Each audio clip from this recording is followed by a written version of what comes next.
So hello dear student, কেমন আছো? I hope প্রত্যেকে শুধু ভালো না, ভীষণ ভালো আছো। স্ক্রিনের ওপর পার্সেন্টেজ বা শতকরা চ্যাপ্টার একটা কোশ্চেন দেখা যাচ্ছে, তাই না? প্রশ্নটা কি বলেছে সেটাকে পড়বো আমরা।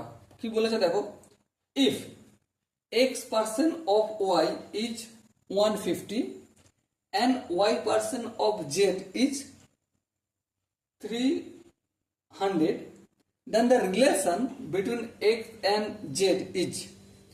চলো প্রথমে কি বলেছে সেটা একবার ইংরেজিতে পড়লাম, এবার আমরা নিজেরা বাংলায় পড়ে নেবো।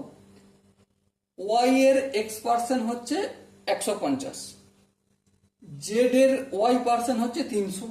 তাহলে এক্স আর জেড এর মধ্যে সম্পর্ক কি? এই কোশ্চেনটা এসএসসি সিএইচএসএল এতে আসছিল 2019 সালে। ওকে, চলো শুরু করে দিই। প্রথমে দেখো, ওয়াই এর x% ইকুয়াল টু কত? 150। এটা একটা সম্পর্ক বলেছে। আর কি বলেছে দেখো, ওয়াই এর জেড এর y% মানে Z into y% equal to 300 বলেছে। হ্যাঁ ঠিক। তাহলে ওয়াই ইন্টু এক্স পার্সেন্ট এটা তুললে কি হয়ে যাবে? By 100 equal to 150। এখানে জেড ইন্টু ওয়াই বাই 100, হ্যাঁ, ইকুয়াল টু কি হয়ে যাবে? 300 হয়ে যাবে। বেশ।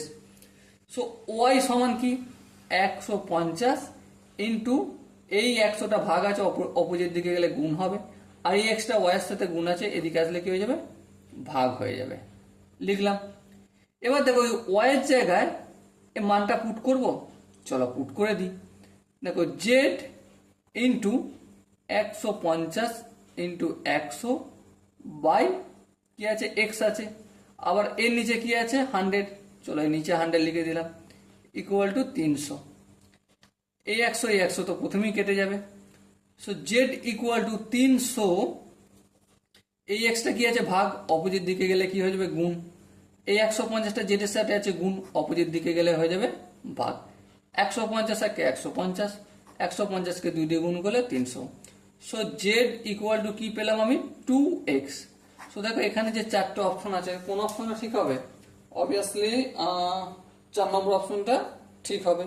So dear student, I hope এই কোশ্চেনের কনসেপ্টটা প্রত্যেকের বোঝা গেছে। যদি কোনো জায়গায় বুঝতে অসুবিধা থাকে, ডাউট থাকে, কনফিউশন থাকে, তার জন্য কি করতে হবে?